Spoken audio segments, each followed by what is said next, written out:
మరియు ప్రతి కార్యక్రమానికి వచ్చేసిన గౌరవ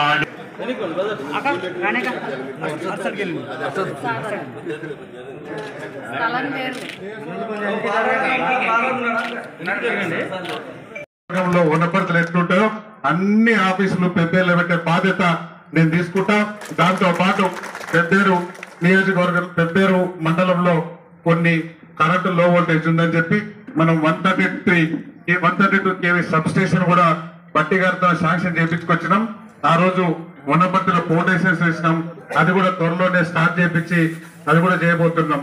దాంతో పాటు ఈ ఆర్డీఓ గారు మీకు సంబంధించిన ఇష్యూ రేషన్ షాప్ చాలా తక్కువ పాపులేషన్ కి సంబంధించిన లేకుండా మనం ఈ కొత్త కార్డ్స్ ఇష్యూ చేసిన తర్వాత పాత కార్డ్స్ పెద్దేరు మండలంలో దాదాపు 14,000 చిల్లర కార్డ్స్ ఉన్నాయి. కొత్త కార్డ్స్ అన్ని అండర్ స్క్రూటీలో ఉన్నాయి. ఆ కార్డ్స్ వచ్చిన తర్వాత అవి ఇవి మొత్తం ఎన్ని కార్డ్స్ అవుతాయో దాన్ని మొత్తం డివైడ్ చేసి కొత్త రేషన్ షాప్స్ ఏ ఒక్కొక్క వార్డుకు ఒకటి వచ్చినట్లు చేసే బాధ్యత కూడా ఈ ఆర్డీఓ గారు మీరు ఎప్పుడే రిపోర్ట్ ఇచ్చేసేయండి. మున్సిపల్ కమిషనర్ గారు పంపిస్తే డిఎస్ గారు ఇక్కడే ఉన్నారు, ప్రపోజల్ పంపించి అది కూడా చేసుకుందాం. దాంతో పాటు పెద్దేరు ఈ 12 వార్డులలో కొన్ని ఫండ్స్ తీసుకొచ్చి ఆ సీసీ రోడ్లు కానీ అవన్నీ చేసుకోబోతున్నాం. ఇవన్నీ పెద్దేరు మండలంలో వనపర్తి నియోజకవర్గంలో 5 ఉమ్మడి మండలాలు ఉంటాయి. ఒకటిచ్చి బిడ్డని పెద్దేరు ఫస్ట్ ప్రయారిటీకి అన్ని పనులు చేసే బాధ్యత నాకు పెట్టింది. నేను అట్లనే పనిచేస్తున్నాను అనుకుంటున్నా. ఒకవేళ చేయకపోతే కూడా రేపటి నుంచి ఇంకా ఒళ్ళు దగ్గర పెట్టుకుని పనిచేసే బాధ్యత నేను తీసుకుంటా.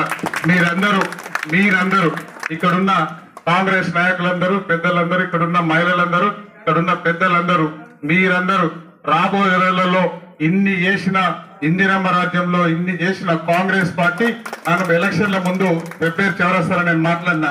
ఏం మాట్లాడినా 75 ఏళ్ళ ఈ స్వాతంత్రం వచ్చినప్పటి నుంచి ఇందిరమ్మ ఇండ్లు ఇచ్చింది కాంగ్రెస్ పార్టీ, చూరాల కట్టింది కాంగ్రెస్ పార్టీ, శ్రీశైలం కట్టింది కాంగ్రెస్ పార్టీ, నాగార్జున సాగర్ కట్టింది కాంగ్రెస్ పార్టీ.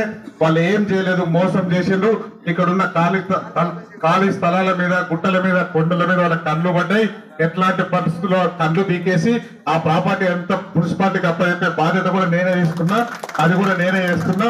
అట్లాంటిది ఇందిరమ్మ ఇల్లు కట్టిన వాళ్ళందరూ ఇందిరమ్మ ఇల్లు ఇచ్చిన ఊర్లన్నీ కాంగ్రెస్ పార్టీకి ఓట్లు వేయండి, అక్కడక్కడ డబుల్ బెడ్రూమ్ కడితే నువ్వు ఓట్లు వేయించుకోరు నాయన అని చెప్పిన ఆయన. కాబట్టి మీరందరూ ఇందిరమ్మ ఇల్లు ఇచ్చిన వాళ్ళకి ఓట్లు వేసిండ్రు. రాబోయే రోజులలో పెద్దేరు మున్సిపాలిటీతో పాటు పెద్దేరు మండలంలో అందరికీ ఇందిరమ్మ ఇల్లు ఇచ్చే బాధ్యత, ఇల్లు లేని లబ్ధిదారులకు అందరికీ ఇందిరమ్మ ఇల్లు ఇచ్చే బాధ్యత కూడా నాదే.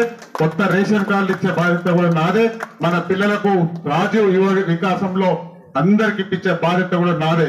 మీరందరూ ఎమ్మెల్యేని గెలిపించారు, మేమందరం కలిపి ముఖ్యమంత్రి గారిని గెలిపించినాం. మేము ఎట్లన్నా 3.5 ఏళ్ళు మేమే ఉంటాం. అక్కడ ఇక్కడ పెద్దేర్లు వచ్చి మేము నాకు వార్డు మెంబర్ని గెలిపి నేను సర్పంచ్ని గెలిపి నేను ఇంకేమైనా గెలిపి అని వాళ్ళు అడిగితే నేను బై మిస్టేక్ లో ఎక్కడన్నా కూడా గెలిచిండే అనుకోండి, వాడు నా కాళ్ళ కట్ట పెడతాడు, నా ఊగా డిస్టర్బ్ చేస్తాడు. కాబట్టి మేము పెట్టిన కాంగ్రెస్ పార్టీ పెట్టిన వార్డు మెంబర్లను, కాంగ్రెస్ పెట్టిన కౌన్సిలర్లను, కాంగ్రెస్ పార్టీ పెట్టిన సర్పంచ్లను, ఎంపీటీసీలను, జెడ్పీటీసీలను అందరినీ గెలిపించి నాకు బహుమతి ఇస్తే మేమందరం పెద్దేరు పట్టణాన్ని పెద్దేరు మండలాన్ని ఈ 3.5 ఏళ్లలో ఎంత వీలైతే వాళ్ళకంటే డబుల్ ట్రిపుల్ డెవలప్ చేసే బాధ్యత నాది, మా టీం ఉంది. కాబట్టి మీరందరూ రాబోయే రోజులలో కాంగ్రెస్ పార్టీని రేవంత్ రెడ్డి గారిని ఆశీర్వదించమని, మీరందరూ ఈ సన్న బియ్యంతో పాటు ఇంత ముందు రేషన్ షాప్ నుంచి తీసుకొని చక్కగా ఇంటికి కూడా పోకుండే మధ్యలో అమ్మేస్తుంటే ఇప్పుడు అవసరం లేదు. అవే బియ్యం నేను తింటే అవే బియ్యం మీరు తినాలి.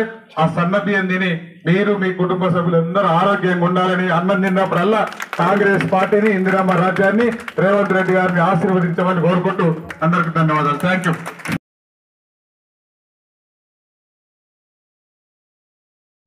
పెద్దలు, తర్వాత ప్రజలు, ముఖ్యంగా తర్వాత మీడియా మిత్రులు అందరికీ నమస్కారాలు. ఇదొక చారిత్రాత్మక నిర్ణయం. ఎందుకంటే భారతదేశంలో మొదటిసారిగా సన్న బియ్యాన్ని పేద ప్రజలకు పంచేది మన రాష్ట్రమే అనేది మనకు గర్వకారణం. పెద్దేరు పట్టణ ప్రజలకు, నా కాంగ్రెస్ కుటుంబ సభ్యులకు నమస్కారం తెలియజేస్తూ, ఈ యొక్క పథకము గతంలో ప్రతి స్కూల్లో సన్నబియ్యం పిల్లలకు మాత్రమే సన్నబియ్యం అనేది ఉన్నది పథకము. ఈ సన్నబియ్యం కార్యక్రమము చేపట్టడం జరిగింది. ఇంతకుముందు గతంలో టీఆర్ఎస్ ప్రభుత్వము సరైన టైంలో బియ్యం పంపిణీ కూడా చేయలేదు సరిగ్గా ఆనాడు. ఆ దొడ్డి బియ్యం కూడా తీసుకుపోయి వేరే వాళ్ళకి అమ్ముకునే రోజులు ఉన్నాయి. కానీ ఇప్పుడు అట్లా కాదు, ప్రతి ఒక్కరి ఇంట్లో రేవంత్ రెడ్డి గారు ఇచ్చిన ఈ సన్న బియ్యము అందరు కలిసి అంత కుటుంబ సమేతంగా వాళ్ళు భోంచేస్తారని చెప్పి ప్రతి ఒక్కరు తినేటప్పుడు మన కాంగ్రెస్ ప్రభుత్వాన్ని, రేవంత్ రెడ్డి గారి, అలాగే వనపర్తి ముద్దు బిడ్డ మన మేఘారెడ్డి గారి అని ప్రతి ఒక్కరు గుండెలో పెట్టుకోవాలని చెప్పి ఇటువంటి ఇంత ఊహాత్ర పథకాన్ని అమలు చేసిన ఈ కాంగ్రెస్ ప్రభుత్వానికి ప్రత్యేక ధన్యవాదాలు తెలుస్తూ నాకు ఇచ్చిన